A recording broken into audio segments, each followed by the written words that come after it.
got our... Oh, okay. Oh, good. Thank you. Thank you for the opportunity to come and meet with you this morning and to talk about our Family 100 research and the work that we've been doing with the Council on that research. Very briefly, what is Family 100? The Auckland City Mission is, as you all know, one of the major providers of food parcels to families. And over a 10-year period, we have just seen the number of food parcels increasing and increasing and increasing. Not only that, we have seen people coming to us not because they have an emergency or a crisis and they need 1 or 2 food parcels a year, but more that we have many, many families living in chronic poverty. As an agency who does not just provide services but also advocates for our clients, we wanted to know what was happening with families, and I had a very, very simple question when I started this research was, what stops people moving out of poverty? And that's what we started with our research. And we took 100 families from our database of 15,000, and we took a slice of the demographics of our database.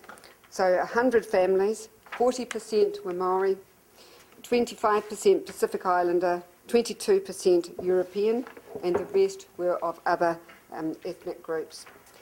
Not surprisingly, 80% of them were women and solo parents.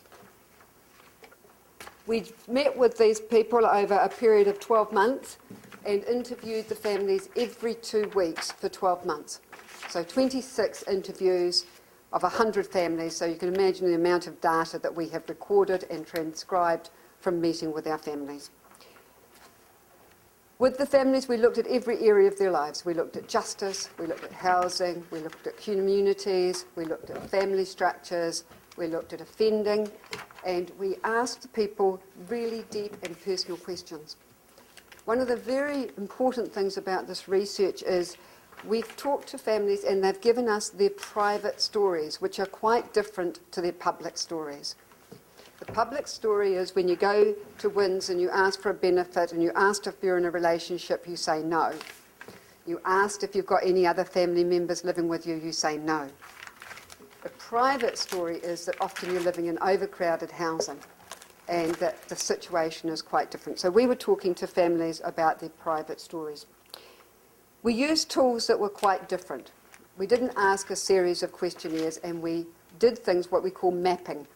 And if you have a look at this map that's in front of you, this is a map that on average our families are seeing. These are the community agencies and statutory organisations that a family of 4 typically see over a 4-week period.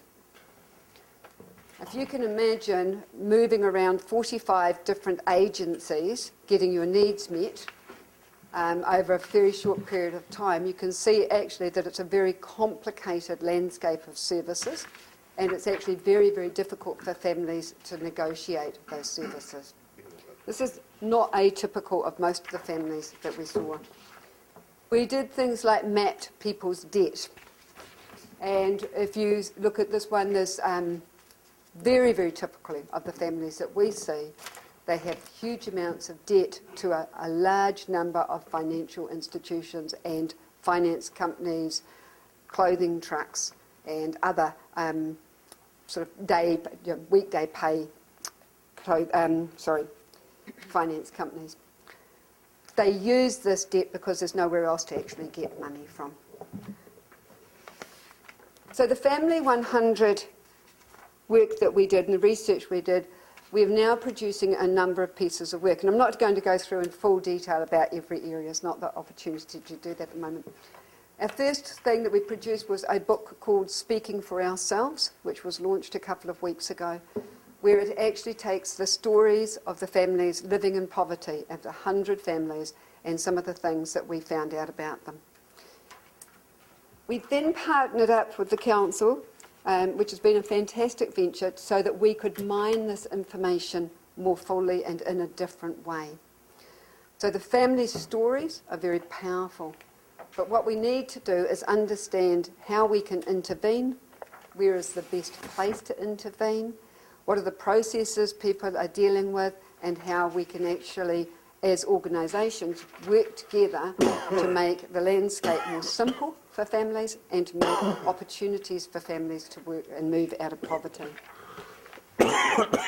So we've worked together with Council and ThinkPlace, which is used as a design tool. It goes down and mines the data very deeply. And we brought together a group of 10 people who read every single interview and then mined it and came up with the common themes and the common issues that families are facing. It helps us to understand the experience of being in poverty. It highlights changes and it builds empathies for social change. I think one of the biggest issues that we face, and I face in my job, is people's perceptions of what it is like to be a solo mother living on a benefit in South Auckland. And people's perceptions of, and I get it every day, they should help themselves, they should do better, they should pull themselves up, there's plenty of opportunities, they shouldn't have as many children, and I could go on for a very long time. People do not understand how complex, how difficult, and how hard it is to break out of a cycle of poverty. And it's one of the biggest learnings of this is how hard it is and how we, as organisations, including the City Mission, actually make it more difficult for clients to move. So we are looking at ways that we can change as well as everybody else.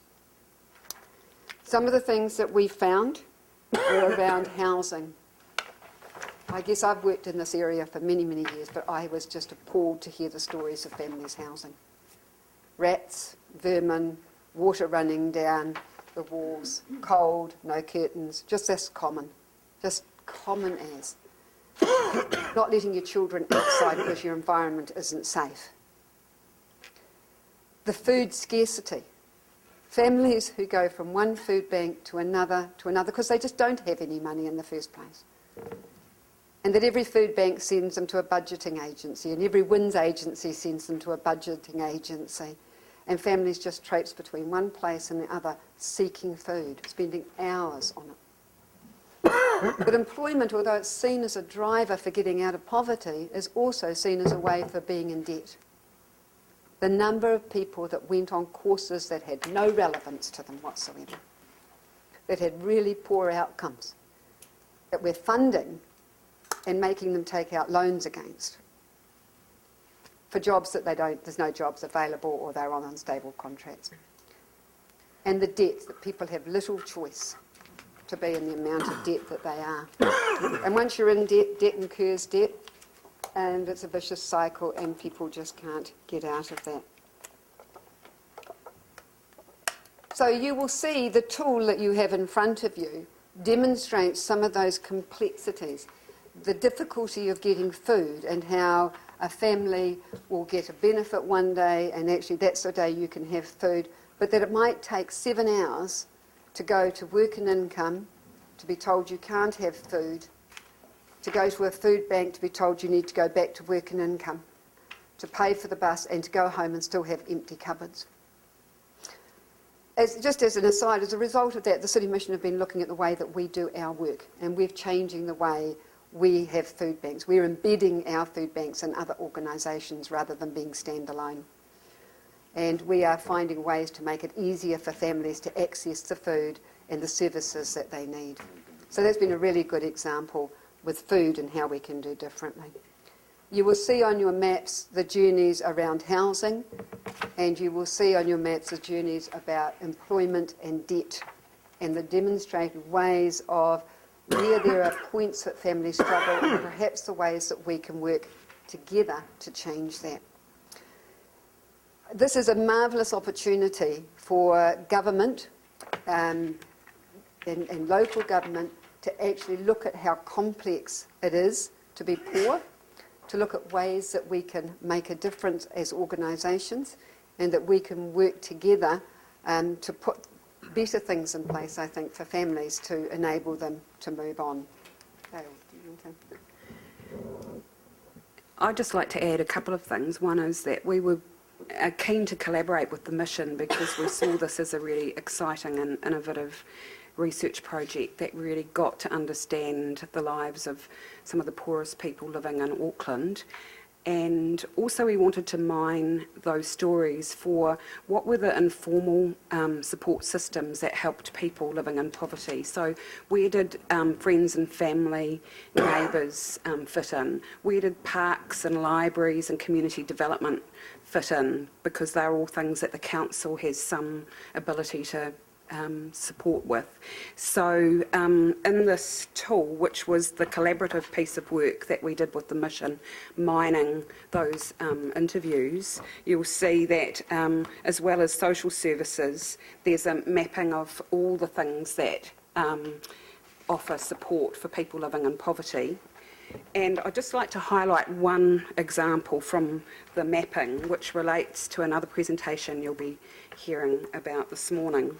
As Diane said, lots of effort put in by families searching for free food, and that can take many hours and going to lots of agencies and actually spending money on public transport and leading to people feeling angry, tired, worried and frustrated. And in this map there was one area of hope, I think, where people felt proud and in control, and that area was one where community development and collaborating with parks and NGOs around community gardens and food initiatives shows some promise. And it's where people were growing their own food, swapping and trading with neighbours, having support networks where a friend or family member might drop off some eggs that they'd produced themselves. And that's an area where we should be putting more effort and energy into to support people to be self-reliant and in control of their own lives. So our intentions moving forward are to continue to collaborate with the mission, because this research really does provide a new way of looking at the lives of Aucklanders who are living on the margins, and we have had some encouraging response from government agencies as well that see this is really valuable information for them too, and those themes of housing, employment, food and debt are the areas where we're going to continue to work together to make a difference for those most marginalised in Auckland. Thanks, Gail. Thanks, Diane. And thank you for the positive ending there, because it is a really depressing story. And I'm very proud that Auckland Council was part of that research. If not just because you need to counter the stereotypes. And as you said, Diane, we encounter those every day, especially in the media. And there is an untold story. So I'll move the two resolutions just to get us started, Wayne. And also just to let you both know that our theme for today is food and health, and Wayne will be talking about that a wee bit later. So open for questions. This was a groundbreaking piece of research in Auckland, and I'm very pleased to say that we were part of it. Wayne. Yeah, I just want to zero in on some of the circumstances here. Especially the colossal amount of time, relative to a day occupied around food, and that's a pretty illuminating experience. And also the other one, which is around the power bill, and in part both of those exercises involve engagement with entities, especially around budgeting, and it's pretty apparent looking at this that budgeting exercise isn't a waste of time, but relative to the amount of time it's not leading anywhere, because they just don't have enough money. Real simple. So I guess I've got a question around how the agencies are getting that message, what they're doing, how this study can be used to influence them. And I would suggest that the particular relevance of this study in that respect is it's a composite. It's very easy to relate to. It's not threatening in the sense that it doesn't throw up a particular individual. So you can get a conversation going around it and hopefully generate some solutions. So just coming back to that question about agencies and some of the entities that are here, what's your plan going forward using this to get some change? The first thing that we've done is actually looked at ourselves, because we sit on that map and we're one of, you know, a food bank where they're going to 6 food banks. So we need to look at our own way that we are providing families with food. So we've started to do that. And as I say, embed ourselves in places like Mariah's that have wraparound services, work much more closely with other organisations. One of the things that we find with families is they have to tell their story time and time and time and time again. In every agency you go to, you have to tell the story again. So we're working with agencies such as WINS and Housing New Zealand to talk about how clients experience that journey, and then to see if there are ways that they can either do pilot projects or projects to actually make it easier for families to access what they need to access, and not have to have so many times that you're telling your story all the time. So we'll be working with all of the major agencies on this page, basically, going through this, using it as a tool to say, what is it you can do as an organisation to make it different? I think the other one is we need to make working between agencies better. So we might spend an hour on a phone at the moment working, ringing up to find out about somebody's benefit level. And there's got to be a lot easier ways of actually communicating and moving, using our time more effectively and moving clients through in a much better and easier, and I think probably a lot of the things we hear from clients is that they're treated so badly, and if we could even start to treat people more respectfully, that would be a good move. Thank you, Dan. The other, welcome to just follow-on question, Sure. And that really just goes to the amount of waste within this. There's clearly a lot of waste in the agencies in terms of wasted time and money. Yep. And I don't know what sort of value there is around that, but it would be nice to get a composite picture around that. There's obviously a huge waste in terms of personal time. In fact, there's a whole lot of waste and value across this whole portrayal that's not going where it needs to, which is Charlotte. So Charlotte's missing out. Everybody else is extracting something out of this except her. There's two things. One of that, you can actually look at it as saying that we have a lot of government agencies and supports for people that aren't meeting people's needs. And so then you have a huge not-for-profit sector who are actually helping people negotiate the services that aren't meeting their needs. And so to me that is actually a major issue, and we need to start thinking about that. In terms of cost, we have somebody actually starting to look at that and use a composite to cost up how much time and money this has cost, and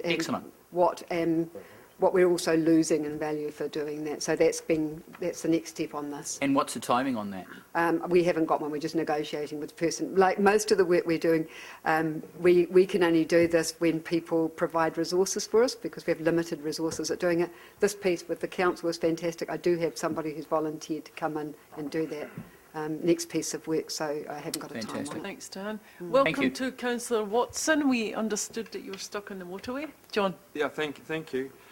Yeah, this is a really striking piece of research. I mean, it's really disturbing in the first instance, but it's really clear as to what the rather limited life opportunities exist for a lot of, our fellow Aucklanders, and the thing that struck home to me is, just reading the story of Charlotte, and obviously there's thousands and thousands of Charlottes out there, is the other little people that go with Charlotte, and in this instance, the 3 children. You have to ask yourself then, if this is Charlotte's experience, then what's going to be the experience for 3 children, and education, and health, and employment opportunities. It's just going to duplicate that cycle, because, aside from all the, the negative side of struggle and stuff, the people to survive in this, they almost have to be kind of semi-heroic themselves just to survive. I mean, you try to transplant yourself into their position, you wonder, well, how could you cope day after day just trying to get by? The thing that did did really concern me, Madam Chair, was the damp houses and amongst everything else. I mean, I was under the impression that that was really being dealt with on a large scale. I mean, certainly any of the portrayal in the media and statistics from government and whatnot suggest that that's being addressed. I mean, you just think of last night, it was as cold, as damp. If you're sitting in a room that there's no heating and it's not insulated, it's not a very pleasant experience. So I just wonder, out of ignorance more than anything, is why after many years, this program's been going for quite a few years now. I can remember getting my mother's house done quite a few years ago. There's obviously huge tracts of housing that haven't been covered, don't seem to be in any immediate program to be completed. I'm just wondering what role the council can have in being a more stronger advocate for a fellow Aucklanders. I think we went on a bus tour early in the week. We went round all the $700,000, $900,000 homes that are all in my ward, that are springing up everywhere. We don't get to see too many houses like this, so I'd like to know what we can do more as a council. We have our priorities in pushing ahead with housing left, right and centre. What about these people, these Aucklanders that live here? What can we do to help them? Thanks, John. I'll give that one to Gail. Well, I think what you're expressing is how much work there is still to do, and I think I agree the housing story is incredibly powerful, because what it shows is that we expect home to be a safe place, a comforting place where we can go and recover from the trials of the day, but for these people, home isn't a sanctuary. It's somewhere that's just as stressful as everything else in people's lives. Thanks, Gail. And my mission's to find out where the real affordable housing is being built in Auckland, because I ain't seen any yet. Any other questions? Yeah, I've got one, Kelly. Thanks, Bill. Diane, you talked about the training for getting people into employment, and it wasn't meeting the needs. So what are some examples of the training that's not fit for purpose, and how would you see it being changed into what was fit for purpose?